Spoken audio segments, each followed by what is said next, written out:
벌써 오래된 일인데요. 관저동에서 가수원동으로 이렇게 차를 타고 지나가는데 어느 날 몸이 불편해서 집에 누우셨던 아버지께서 전화를 하셨어요. 너 밥은 먹고 다니냐? 너 밥은 먹고 다니니? 그 한마디가 들려지는 순간 눈물이 그냥 픽 돌더라고요. 아무 말도 순간 하지 못했습니다. 이 배가 고프냐는 단순한 질문이 아니었죠. 자식을 향한 아버지의 사랑, 아들을 염려하는 아버지의 마음, 가장 따뜻한 위로의 메시지이자 위로의 말이었습니다. 여러분, 밥이란 무엇인가요? 오늘 식사하실 겁니까? 네. 여러분, 식탁이란 어떤 공간인가요? 식탁은 함께 밥을 먹는 장소입니다. 식탁은 인간이 고립된 존재가 아니라 타인과 함께 연결되어 있는 존재라는 것을 깨닫게 해주는 실존적인 공간, 그 자리가 식탁입니다. 굉장히 중요해요. 요즘 혼밥이 부쩍 늘어나면서 사람들 말하죠. 아이 나는 괜찮아. 나 혼자 밥 먹는 거 나는 절대 괜찮아. 얘기를 합니다. 아무렇지도 않다고. 사실 속마음은 외롭습니다. 자기도 모르게 사회적 고립감을 느끼는 시간이죠. 우리는 식탁에서 다른 사람과 함께 밥을 먹으며 생명을 유지하는 에너지원을 우리가 공급받습니다. 매일 집에서 함께 밥 먹는 사람들을 그래서 우리는 식구라고 하는데, 식구들은 식탁에 함께 둘러앉아 밥을 먹으면서 서로에게 이렇게 살아갈 힘을 불어주는 사람, 그냥 밥 먹는 사람들이 아니라 함께 살아가면서 에너지를 공급해 주는 사람, 그 사람들이 식구들입니다. 만일 우리 집에 식탁에 누군가를 초대했다면 초대하는 그것은 그 사람을 내 삶의 영역 안으로 받아들이는 환대의 선언이죠. 함께 음식을 먹는 동안 방어 기제가 풀립니다. 그리고 사회적 가면을 쓰고 있었던 가면을 이렇게 내려놓습니다. 진실한 소통을 주고받는 거죠. 식탁은 그런 자리예요. 저는 여러분들의 매일 식탁이, 매주일 헤어룸교회 식탁이 서로가 서로를 격려하고 위로하는 시간, 그리고 서로의 영혼을 치유하고 회복해 하는 그런 힘을 얻는 자리가 되기를 주님의 이름으로 축복합니다. 오늘 창세기 43장을 보고 있는데요. 성경에서 가장 훈훈하고 따뜻한 몇 안 되는 장면 중에 하나인데, 드디어 요셉은 2년 만에 다시 애굽에 내려온 형들과 한자리에서 만납니다. 그리고 식탁 교제를 하는 것을 보게 되죠. 함께 밥을 먹으며 오랫동안 쌓였던 미움의 장벽, 두려움의 벽을 허물어뜨립니다. 그리고 관계 회복의 첫 출발점으로 삼는 것을 보게 되죠. 먼저 우리 16절을 한번 볼까요? 16절 말씀 같이 읽어보겠습니다. 요셉은 베냐민이 그들과 함께 있음을 보고 자기의 청지기에게 이르되 이 사람들을 집으로 인도해 드리고 짐승을 잡고 준비하라. 이 사람들이 정오에 나와 함께 먹을 것이니라. 요셉의 아버지 야곱이 내가 자식을 잃으면 잃게 되리라 라는 결단과 함께 요셉의 형들은 드디어 2년을 기다린 끝에 막내 동생 베냐민을 데리고 애굽으로 내려올 수가 있었습니다. 여러분, 한 사람의 포기가 한 가정의 샬롬, 한 가정의 평화를 가져다 주었습니다. 여러분, 때로는 우리가 마지막까지 손에 꼭 쥐고 이것만큼은 절대 내가 놓지 않으리라 결단하고 있었던 것 있죠. 그거 한번 내려놓으면 문제가 쉽게 풀려요. 굉장히 쉽게 풀려요. 그동안 막혔던 회복의 문이 열려지는 것을 경험합니다. 여러분, 그게 신앙 성숙이에요. 신앙 성숙은 그것을 경험하는 순간순간에 모아지는 거죠. 애굽의 총리가 된 요셉, 모든 형제 완전체가 된 형제를 이제 다 보게 되는데, 특히 자기 동생 베냐민을 보고 순간 기쁨을 이기지 못합니다. 그리고 자기 집에 큰 잔치를 베풀죠. 형들을 다른 곳도 아닌 자기 집으로 초대를 합니다. 요셉의 마음이 어땠을까요? 요셉은 이미 요셉 형들의 이 미움과 분노, 그들을 향한 미움과 분노가 다 사라졌어요. 그들을 거의 다 용서했어요. 그렇지 않았다면 어떻게 자기 집에 식탁으로 초청하겠습니까? 재판정으로 끌고 가야죠. 이 마음이 많이 정리가 됐어요. 요셉은 지금 식탁 교제를 통해서 형들의 마음이 그 오랜 동안 20여년간 어떻게 변화되었는지, 그리고 어떤 식으로 자신의 정체를 그들에게 밝힐 것인지가 관건입니다. 요셉의 식탁은 목적이 이끄는 식탁이었습니다. 선포하라! 이 사람들이 정오에 나와 함께 먹을 것이니라. 청지기가 그들을 요셉의 집으로 이렇게 데리고 가는 거죠. 집으로 갔어요. 집은 가장 편안한 공간입니다. 모든 경계와 방어 기제가 방어벽을 완전히 허물어뜨릴 수 있는 공간. 집 주인뿐만 아니라 집을 방문한 사람조차 마음이 열려지는 공간입니다. 이전에도 시대가 바뀌면서 그랬지만 코로나 이후 시대를 보면은 교회 많은 성도님들과 또한 새가족들이 자기 집을 오픈하는 거, 그리고 신방받는 거 굉장히 몹시 꺼려 하십니다. 목사님 그냥 밖에서 차 한잔 하시죠. 가볍지만 또 정중하게 또 이렇게 거절을 해요. 그 얘기 들으면 목사로서 씁쓸한 감이 없지 않죠. 그렇지만 이해가 갑니다. 사생활을 보여주려고 하니까 내 마음이 무척 어렵고, 손님을 집으로 초대하려고 하니까 집을 정리하고 이렇게 해야 되는 번거로움이 또 있습니다. 잘못했다가는 내 삶의 민낯이 그냥 다 드러나는 것이고, 그동안 관계의 적정선을 유지했는데 이 관계의 안전거리가 막 다 깨질 것 같은 불안감도 드는 거죠. 안전거리를 확보하고 싶은 거예요. 그런데 분명한 것은 가정을 오픈해서 신방을 받으면 많이 달라요. 우리가 마음을 열고 자기를 오픈하게 되고 깊은 영적 교감을 나눌 수 있게 됩니다.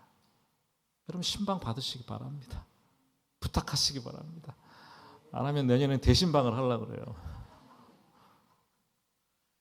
우리가 제자훈련 3개 반이 운영 중인데 오늘부터 다시 하반기 과정을 시작을 하는데, 가끔 여러분 가능하다면 집을 오픈하십시오. 집에서 모이십시오. 그러면 그동안 느끼지 못했던 훨씬 더 깊은 교제와 나눔의 장이 될 거라고 확신을 합니다. 아무튼 요셉은 자기 형들을 집으로, 자기 식탁으로 초대를 합니다. 짐승을 잡았어요. 그리고 큰 잔치를 벌였습니다. 초대받은 당사자들도 깜짝 놀랐겠지만 요셉의 청지기도 놀랐고, 또 같이 식사하는 애굽 사람들은 훨씬 더 놀랐습니다. 32절 뒷부분의 얘기지만 보면은 상차림을 하는데 3군데 상을 차려요. 3군데 상차림을 했어요. 애굽의 총리였던 요셉 따로, 그리고 요셉의 11형제들 따로, 또한 함께 먹는 애굽 사람들 따로 지금 상차림을 한 거예요. 좀 다 같이 한 상에서 먹으면 안 돼요. 왜 이렇게 따로 먹는 거예요? 고대 이집트 사람들은 이방인들을 야만, 바바리안이라고 생각을 했습니다. 그래서 그들과 함께 먹는 것을 극도로 꺼려했습니다. 헬라 역사가였던 이 헤로도투스라는 인물이 있는데, 그 사람이 증언하기를 소나 양은 당시 이집트에서 먹는 짐승이 아니었다라는 거예요. 그래서 그 짐승을 먹는 이방인들과는 입맞춤을 꺼려했어요. 입맞추는 것을 하지 않았고, 그들이 주방용품을 사용했다면 그것을 절대로 다시 사용하지 않았다는 기록을 남기고 있습니다. 이렇게 엄격한 식사 관습을 가지고 있던 이집트인들, 이 애굽에서 요셉의 형들을 집으로 초대해서 목축하는 사람들, 미개한 사람들처럼 보일 거 아니겠어요? 거지처럼 보이고 멀리 여행했기 때문에 그 사람들을 집으로 초대해서 함께 식탁 교제를 한다는 것은 정말 파격적인 일이에요. 놀라운 일이 아닐 수가 없습니다. 그런데 요셉의 형들의 입장에서 가만 보니까 상이 이상하게 돌아가는 거예요. 집으로 초대하지를 않나. 근데 거기가 애굽 총리의 집인데 만찬을 하지를 않나. 정신을 못 차리는 거죠. 그들은 두렵고 불안했습니다. 18절에서 그들이 느끼는 불안과 두려움을 아주 리얼하게 표현을 해주고 있는데요. 18절 보시면 같이 읽어볼까요? 그 사람들이 요셉의 집으로 인도됨에 두려워하여 이르되 전번에 우리 자루에 들어있던 돈의 일로 우리가 끌려드는도다. 이는 우리를 억류하고 달려들어 우리를 잡아 노예로 삼고 우리의 나귀를 빼앗으려 함이로다 하고 두려워하여 우리가 끌려드는도다. 우리를 억류하고 달려들어 잡아 노예로 삼고 빼앗으려 함이로다. 다 부정적인 단어 아닙니까? 반 죽여놓겠다는 단어들이잖아요. 다 그죠? 이 단어를 쓰고 있어요. 이 집에 초대되었는데 잔치에 초청받았는데 왜 이렇게 두려워서 불안에 떨고 있는 것일까요? 왜 그런 것일까요? 바로 죄 때문에. 여러분 죄를 지어보셨습니까? 안 지어보셨다고 하면 거짓말이겠죠. 죄 지은 사람은 신변에 무슨 일을 만나면 막 긴장부터 하는 거예요. 아담과 하와도 죄를 짓고 동산 숲을 나무에 숨었던 것처럼 두려움으로 반응하게 되었죠. 죄를 지으면 무슨 일이 생기면 겁부터 덜컥 그냥 납니다. 혹시 내가 잘못해서 이런 것은 아닌가? 어떤 사람이 만나자고 하면 이 사람이 왜 갑자기 나에 대해서 뭘 알고 있는 것인가? 이 불안감이 올라오는 거죠. 자유함이 없습니다. 특별히 하나님을 믿는 사람들이 죄를 지을 때는 더 자불안석이에요. 이 잘 돼도 내가 죄를 지었는데 이렇게 잘 되는 거지? 잘 안 돼도 과거에 내가 지은 죄 때문에 하나님께서 나를 벌하시는 것인가? 생각을 합니다. 스스로 질책을 하는 거예요. 이게 죄 지은 사람들의 특징 아닙니까? 목사님 저도 성도님들과 함께 식탁 교제를 종종 할 때가 있지 않겠습니까? 집사님 언제 어디서 같이 좀 만나서 한번 식사해요 요청하면 대부분 흔쾌히 예 하고 요청을 수락하셔서 너무 감사해요. 그런데 정말 드물지만 간혹 어떤 성도님들은 그 약속을 잡고부터 문제가 되는 경우가 아주 드물지만 있어요. 약속을 잡고 그날부터 묵상에 들어갑니다. 골똘히 생각하기 시작을 합니다. 목사가 왜 나를 보자고 하는 것일까? 그것도 왜 밥을 같이 먹자고 부담스럽게 하는 것일까? 어떤 분은 그래서 몇 날이 지나고 약속한 날 식사 자리에 나오셨는데 평소랑 다르게 얼굴이 긴장이 되어 있어요. 얼굴이 푸석푸석하고 막 잔뜩 부어서 왔어요. 어디 아프십니까 요새? 물으시면 아니래요. 왜 그러시냐고 물으니까 며칠간 잠을 못 잤는데 어제는 거의 몇 시간밖에 못 잤대요. 이유인즉슨 약속을 잡아놓고 보니까 내가 교회에서 뭘 잘못한 것이 없나 이 생각이 막 계속 들더라는 거예요. 요즘 내가 신앙생활을 못해서 뭐 이게 나를 혼내키려고 하나? 이런 불길한 생각이 막 들더라는 거죠. 자신을 돌아보고 막 신앙의 이모저모를 꼼꼼히 따져보고 여러 가지를 생각하다 보니까 막 이 생각 저 생각 막 잠을 계속 설치는 거예요. 그랬다는 얘기를 듣고 제가 좀 웃어야 될지 마음이 참 아련해지는 그런 느낌을 받은 적이 더러 있습니다. 그저 밥 한 끼 먹자는 거 아니겠어요? 성도의 교제를 하자는 거 아니겠습니까? 예? 삶을 나누고 밥 한 끼 먹으면서 신앙생활을 격려하고 싶었을 뿐인데 너무 심각하게 생각하지 마시기 바랍니다. 예? 편한 식탁의 자리, 즐거운 이 교제의 자리, 식탁 교제의 자리, 자신의 연약함을 계속 파고 들어가면서 가시방석 삼지 않기를 바랍니다. 지금 요셉의 형들이 딱 그런 모습이었어요. 각자 자신들의 이 과거에 지은 죄 때문에 만찬의 자리에 이 애굽 총리의 그 자택에 초대가 되었는데 자신을 돌아보면 너무나 두려워하고 있다는 거죠. 아마 장남 느우베는 그런 생각을 했을 거예요. 내가 예전에 아버지의 침상에 올라서 더럽혔는데 그거 지금 내가 벌받는 것이 아닌가. 둘째, 셋째였던 시몬과 레위는 여동생 디나가 성폭행 당했던 일 때문에 칼을 들고 들어가서 세겜 사람들을 다 살해해버렸는데 그것 때문이 아닌가. 넷째 유다는 가출해서 이방 여인과 남몰래 결혼하는데 두 아들이 죽었던 자책감 때문에 내가 이 죄책감 때문에 그런 것은 아닌가. 열 형제들은 요셉을 구덩이에 밀어 던지고 애굽에 팔아 던진 이 죄 때문에 막 불안하고 두렵습니다. 또 지난번에 애굽에서 양식을 얻어가지고 오면서 발견된 돈 때문에 잘못되는 거 아니야. 막 두려움과 불안함이 막 생겨나기 시작합니다. 하나님께서 나의 죄를 지금 벌하시는 것 같다. 벌하시는 것 같다. 여러분, 하나님께서 그렇게 벌하시면 우리는 골백 번도 더 죽었어요. 그렇지 않겠습니까? 그들은 묻지도 않았는데 막 자기의 죄들을 자발적으로 얘기를 합니다. 우리가 지난번에 양식의 돈자루를 양식자를 풀었는데 돈 그거 도로 갖고 왔습니다. 얘기를 하는 거예요. 초대받는 것은 여러분 즐거운 일입니다. 초대받는 것은, 특히 만찬에 초대받는 것은 참 영광스러운 일이에요. 하지만 요셉의 형제들은 불안해서 미칠 지경입니다. 두렵습니다. 자기의 삶을 부정적으로 해석을 하기 시작합니다. 여러분, 죄는 이런 방식으로 우리의 영혼을 야금 갉아먹습니다.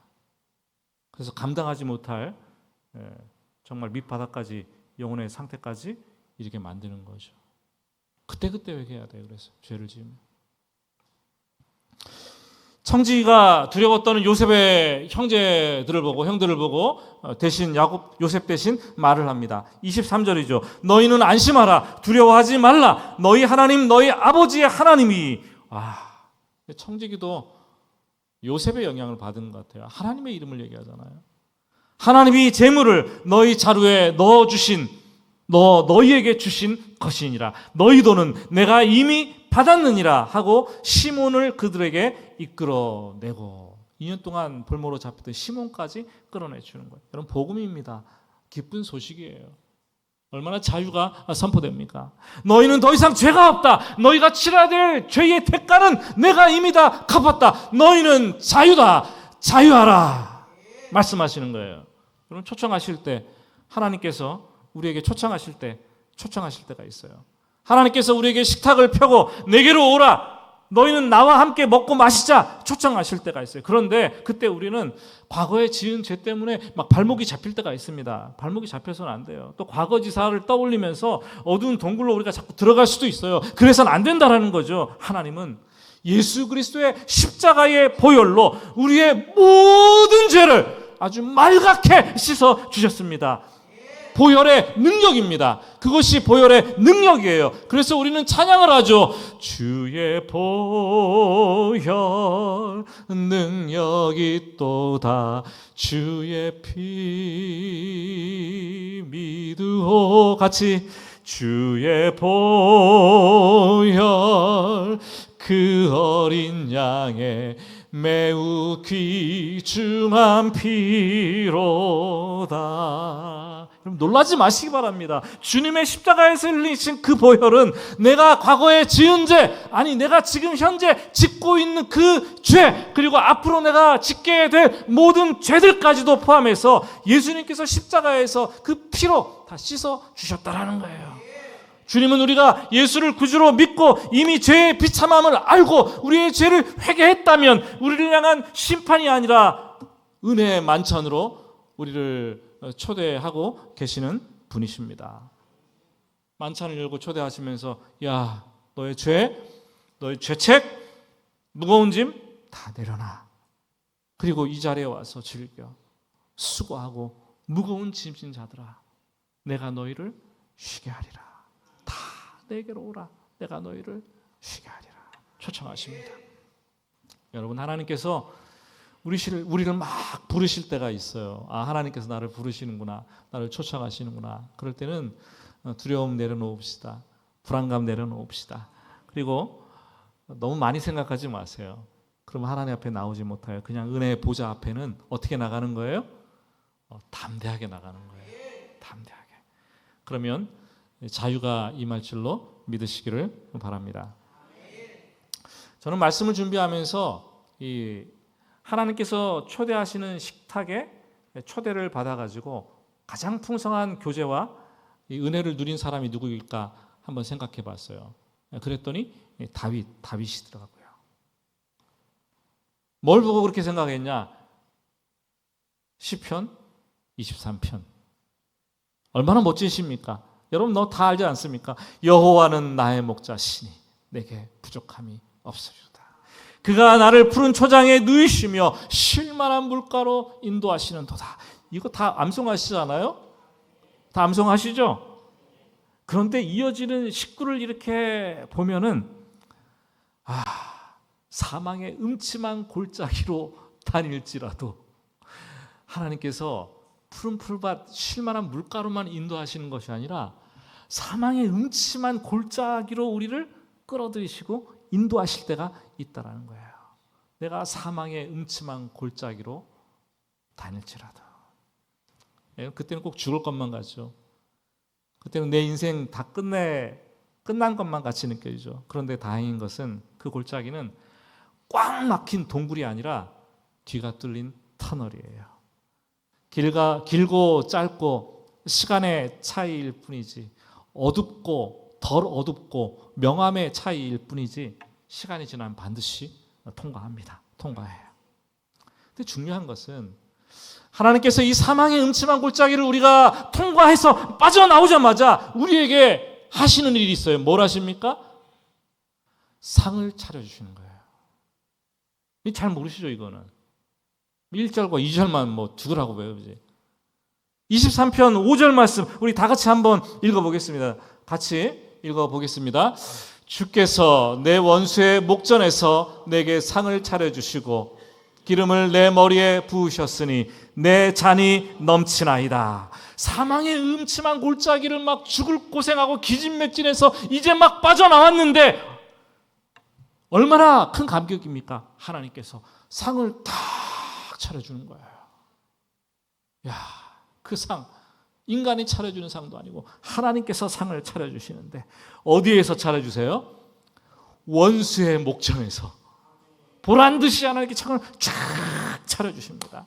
사망의 골짜기를 지나면서 원수들 때문에 본의 아니게 많은 원수들을 만났고 그 원수들 때문에 힘들었어요. 나를 배반하는 사람들, 나를 조롱하던 사람들, 나를 멸시하던 사람들, 나를 괴롭히던 사람들, 나를 넘어뜨리려고 했던 사람들, 나에게 상처 주었던 사람들뿐만 아니라 나의 연약함과 나의 부족함을 집요하게 공격해서 넘어뜨리려고 했던 사탄의 어둠의 권세와 세력들, 얼마나 그래서 내 영혼이 상처있고 내 영혼이 아프고 고통스러웠습니까? 그 어둠의 골짜기를, 사망의 음침한 골짜기를 빠져나오니까 내 온 몸에 상처 자국, 핥힌 자국, 깨어진 부위, 여기저기 상흔들이 막 가득 채워져 있는 거예요. 그런데 주님께서 그 원수들의 목전에서 상을 쫙 차려주시는데 눈물이 펑펑 쏟아지는 거 아니겠습니까? 뿐만 아니라 내 머리에 기름을 부으시는 거예요. 머리에 기름을 부으면서 상처 자국들을 다 치유해 주시는 하나님의 손길. 시편 23편이 여러분 거기에 묘미가 있는 거예요. 1절 2절만 달달 외우고 뒤는 하나도 모르고. 여러분, 주님께서 우리에게 상을 차려주시고 기름을 발라주실 때에는 치유와 회복의 시간이 임하고 쉼과 안식의 단계로 넘어가는 겁니다. 그때 우리는 고백하게 됩니다. 다윗은 이런 고백을 했어요. 내 잔이 넘치나이다. 내 잔이 넘치나이다. 시편 1절에는 내게 부족함이 없으리로다 그랬어요. 그런데 사망의 음침한 골짜기를 통과해서 주님께서 베푸시는 식탁, 그 상을 경험한 이후에는 여러분 내 잔이 넘치나이다. 이런 고백을 하게 된다는 거죠. 똑같은 표현이에요. 다른 듯 비슷한 표현이에요. 컵에 물이 이렇게 가득 차 있어요. 그러면은 어떤 사람은 그렇게 표현할 거예요. 내가 부족함이 없네. 근데 다른 사람들은 꽉 찬 걸 보고 내 잔이 넘치나이다.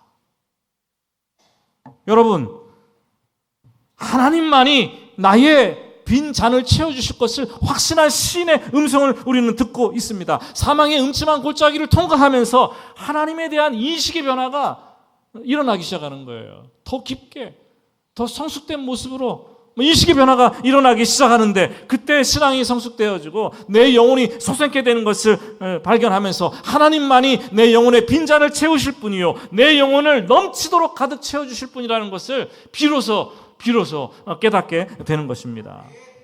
다윗은 이런 하나님께서 차려주신 식탁, 사망의 음침한 골짜기를 이런 이런 상을 경험을 했습니다. 이런 은혜를 체험하게 됐습니다. 여러분, 이런 은혜를 체험한 사람들은요, 하나님께서 베푸시는 이 참 상을 받아본 사람들은 이 상을 자기만 먹고 끝나지 않아요. 다른 사람에게도 똑같이 차려줍니다. 차려줘요. 하나님께서 하셨던 것처럼 똑같이 차려주게 돼요. 다윗은 하나님께서 차려주신 식탁조제의 그 은혜를 경험하고 똑같이 자신의 삶에 그대로 적용을 합니다. 사무엘하 9장을 보니까 하나님께서 하셨던 것처럼 식탁을 차리고 한 사람을 초대하는데 그 초대받은 사람의 이름이 무비보셋이었어요. 무비보셋이 누구인가요? 다윗을 그렇게 죽이려고 쫓아다녔던 철천지 원수 사울 왕의 손자였습니다. 게다가 이 무비보셋은 여러분 피난 가다가 두 다리를 떨어뜨려 두 다리를 그냥 부러져 가지고 두 다리를 저는 중증 1급 장애인이었어요. 다윗이 왕이 되자 두려워서 평생을 시골에 가서 로드발이라는 곳에 골짜기에 숨어 살았습니다. 자기 자신도 자기 인생을 가리켜서 죽은 개 같은 내 인생, 그렇게 얘기를 했어요. 성경에 그런 표현이 있더라고요. 죽은 개 같은 내 인생. 그런 생각 들 때 있죠. 인생이 너무 힘들면, 인생이 너무 밑바닥까지 내려가면, 사망의 음침한 골짜기를 막 걸어가는, 거기서 헤어나오지 못하는 그런 사람이었어요. 그런데 이 다윗은 무비보셋을 찾습니다. 그리고 그 가문의 재산을 그에게 다 돌려줍니다. 그리고 왕궁 식탁에 그를 초청합니다. 그리고 선언합니다. 너는 내 상에서 항상 먹을지니라. 하나님의 은혜 아닙니까 이게? 말도 안 되는 환대, 말도 안 되는 이 치유의 식탁을 그는 받았어요. 철천지 원수를 왕궁에는 절대 들어올 수 없는 그 중증 장애인을 가진 사람이 다윗이 하나님께서 자기에게 하셨던 것처럼 그를 위해서 식탁을 준비하고 항상 내 곁에서 먹으라 초청하고 함께하며 교제하고 은혜를 베풀어 주셨습니다. 이게 은혜예요. 요셉의 형들은 죄책감의 노예가 되어서 생각을 합니다. 만찬이 펼쳐지는데 이제 우리 다 죽었어. 끝났어. 두려웠답니다. 그 요셉은 풍성한 만찬의 상을 차려줍니다. 그리고 평강 샬롬을 선포하는데 27절 29절을 보니까 너희 아버지가 안녕하시냐. 샬롬 아닙니까? 샬롬 히브리어로. 아직도 생존해 계시더냐. 막내 베냐민을 향해서도 얘기합니다. 소자여 하나님께서 너에게 은혜 베푸시기를 원하노라. 그들과 함께 앉은 식탁 교제의 자리는 샬롬의 자리였어요. 평강의 자리였어요. 은혜의 자리였습니다. 그간 쌓였던 미움과 분노의 장벽을 깨트리기 시작을 하고 회복의 여정으로 들어가기를 시작한 식탁 교제가 바로 그런 자리였어요. 요셉의 식탁은 목적이 이끄는 식탁이었습니다. 식탁. 자리를 나이 순서대로 앉힙니다. 형들이 깜짝 놀라는 거. 어떻게 우리 나이를 알았지? 막내 베냐민에게는 무려 5배나 더 많은 음식을 주고 환대를 합니다. 왜요? 그냥 요셉이 생각 없이 문외하였기 때문에 그렇게 했을까요? 마음 가는 대로? 아니에요. 그것도 하나의 보이지 않는 시험대였습니다.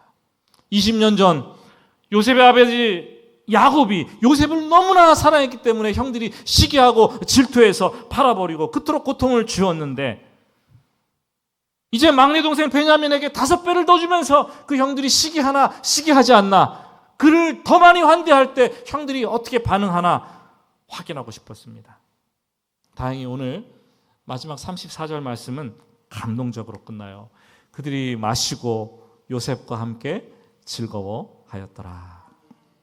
형들은 더 이상 형들은 시기하지 않습니다. 분노하지 않습니다. 타인의 잔이 더 많이 채워지는 것을 보고 질투하지 않습니다. 기뻐합니다. 그들은 마침내 함께 진정한 식탁 교제를 나누는 한 가족 식구가 되었습니다. 물론 앞으로 풀어야 될 이제 회복의 시작입니다. 앞으로 풀어야 될 문제들이 44장부터 다음 주에 또 이어지겠지만 이 순간만큼은 20년 동안 쌓인 형제들을 꼭꼭 묶고 있었던 이 분노, 증오, 미움의 벽이 깨어지고 진정한 회복의 문을 열기 시작하는 것을 보게 됩니다. 감동이죠, 감동. 요셉은 그 모습을 들키지 않으려고 안방에 들어가서 막 엉엉 웁니다. 펑펑 우는 거예요. 사랑하는 여러분, 하나님께서 오늘 우리에게, 나에게, 주변 사람들이 웃고 함께 즐거워할 수 있는 식탁을 준비하라, 그 식탁으로 그들을 초청하라 말씀하십니다.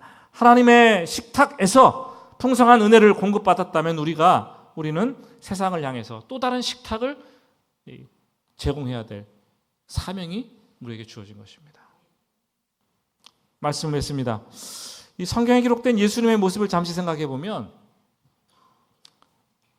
사복음서를 보니까 먹방 유튜브 같아요. 먹방 유튜버가 따로 없어요. 사역하시는 곳마다 뭘 자꾸 드세요, 예수님이. 근데 어느 집에 들어가서 식탁 교제를 하시고 밥을 드시는데 갈릴리 혼인잔치에 들어가셔서 잔치집에 들어가서 식탁 교제를 하시네요. 세리 마태의 집에 들어가서 죄인들과 함께 식사를 하십니다.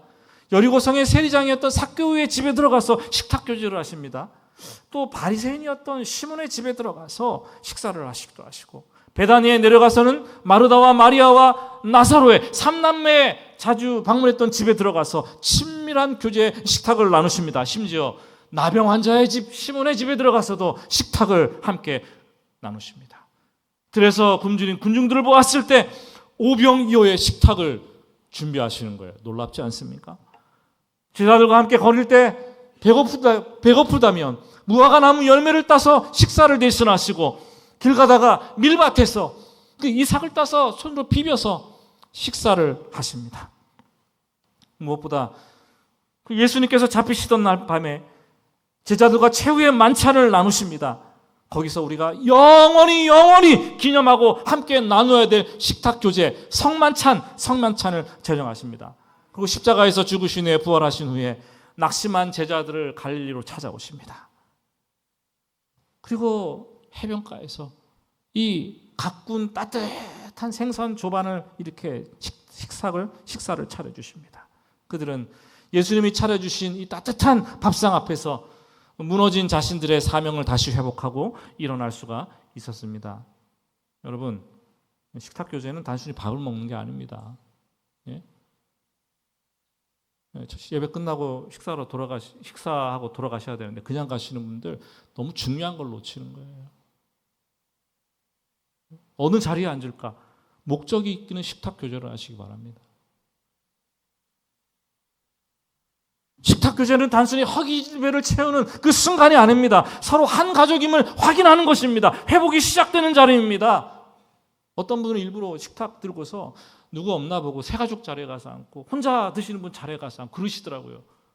얼마나 아름다운 식탁입니까?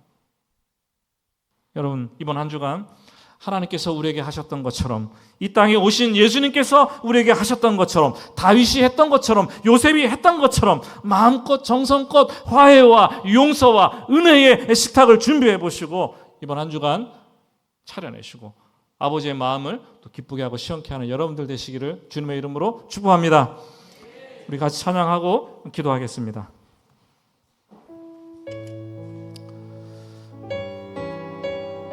아무리 생각해도 우린 연약한데, 힘겨운데 하나님의 도우심이 필요한 사람들입니다.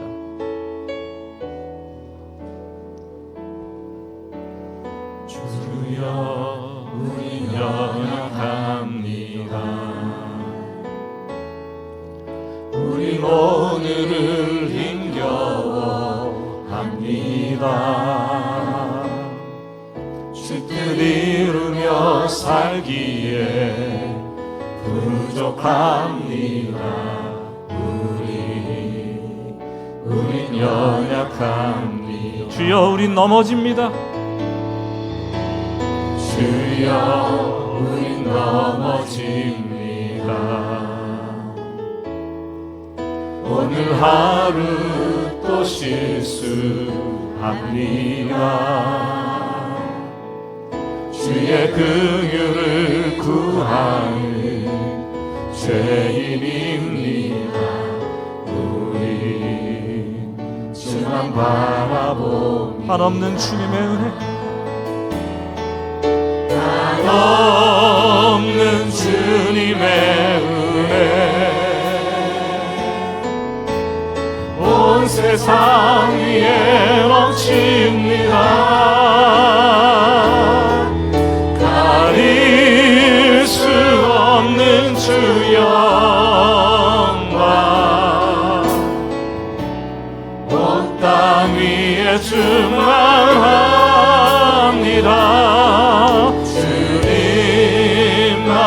길이오니 우린 그 길 따라갑니다. 그날에 우릴 이루실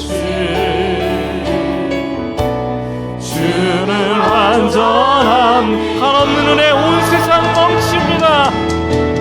한없는 주님의 은혜, 온 세상 위에 넘칩니다. 나눌 수 없는 주 영광,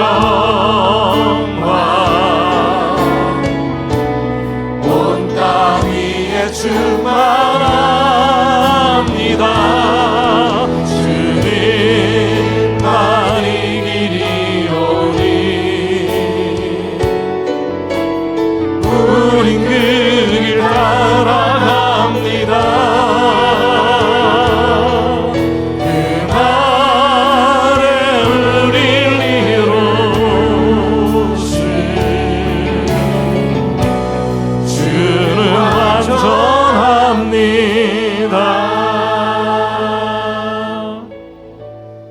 여러분, 주님은 완전하지만 우린 연약합니다. 우린 실수합니다. 또 실수하고 또 하루 또 넘어집니다. 그래서 주님을 의지하고 주님을 따라갈 수밖에 없어요. 아버지 야곱이 품에 끼고 있던 막내 아들 베냐민을 포기했을 때 온 집안에 샬롬이 임했어요. 내가 움켜쥐고 있던 것들 집착을 내려놓으면 우리 가정의 평안이 임하고, 여러분 공동체의 평안이 임하고, 여러분의 삶의 모든 현장에 평안이 임하는 것입니다. 나로 인해 가족이 행복해지고 나로 인해 온 교우 성도들이 행복하게 되기를 원합니다. 주님께서 초청하신 그 구원의 식탁에서 주님 말씀하세요. 안심하라, 두려워하지 말라. 내가 너를 다 한다. 이미 너의 죄를 다 용서받았다. 우리 언제든지 부르시면 담대하게 은혜의 보좌 앞에 달려가는 사람들이에요. 이제 우리 주님께서 말씀하시기를, 야 너도 은혜의 식탁 좀 베풀어라. 용서의 식탁 좀 베풀어라. 화해의 식탁 좀 베풀어라. 축복의 식탁에 자리 좀 마련하거라. 하나님 그렇게 회복을 시작하는 거다 말씀하시는 거예요. 함께 먹고 마시고 즐거워하며 기쁨을 나누는 그 삶, 교회에서, 세상은 교회에서 성도들에게 그런 모습을 보기를 원합니다. 여러분, 그동안 깨어졌던 관계, 상한 심령들이 있다면 이번 한 주간 주님께서 주신 말씀 가슴에 품고 하나님 나라를 위해서 달려갑시다. 오늘 그 힘을 주시도록 하나님 주님의 이름을 크게 부르고 합심해서 같이 기도하겠습니다. 주여,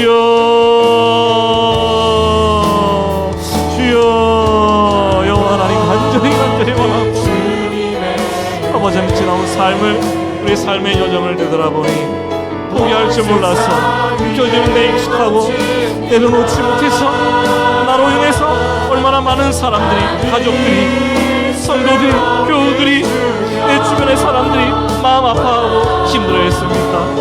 움켜쥐려고 했던 인생, 집착했던 인생 하나님 내려놓으면서 평안을 선물하기를 원합니다.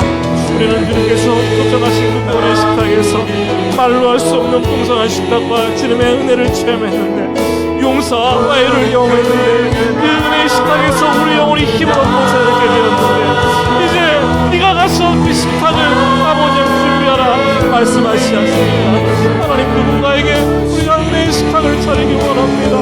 아버지 하나님 용서하며 화해하는 마음으로 정성껏 식탁을 준비하기를 원합니다. 축복의 식탁이 되게 하시고 회복의 시작의 단초가 될 수 있도록 주님 도와주시기를 간절히 원합니다. 예수님께서 하셨던 것처럼, 아버지 하나님 다윗이었던 것처럼, 아버지 하나님 요셉이 있던 것처럼, 아버지 하나님 그 식탁을 위하여서 있게 하여 주시고, 함께 식탁을 나눌 때 하나님의 영이 임자여서 기쁨으로 즐겁게 마시며 회복의 시간들을 누릴 수 있도록 하나님 다여 주시기를 원합니다. 하나님 이번 한 주간도 아버지 미루지 않기 원합니다. 다시 한번 가슴에 품고 달려갈 힘을 다하여 주시옵소서. 하나님 나라가 우리를 통해서 그렇게 확장되는 것을 경험할 수 있도록 주여 주여 인도하여 주시기를 원합니다. 우리의 부족한 영혼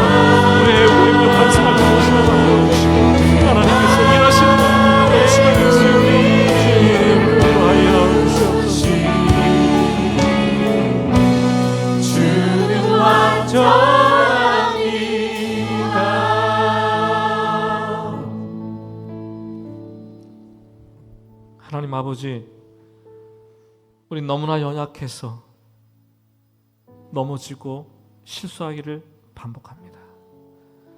주님께서 차려주신 그 상도 걷어차버리고, 사랑하는 교우들이 차려준 그 상도 물려버리고, 내 주변인들이 베풀었던 그 상도 초대했지만 가지 않습니다. 하나님, 우리가 하나님의 놀라운 구원을 식탁에서 예수 그리스도의 피로, 예수 그리스도의 살로 공급받은 사람들일진데, 우리의 삶의 현장에 식탁 초대를 하고 용서의 식탁, 화해의 식탁, 은혜의 식탁, 나눔의 식탁, 격려의 식탁으로 많은 영혼들을 일깨우고 세워갈 수 있는 우리 될 수 있도록 주님 도와주시옵소서.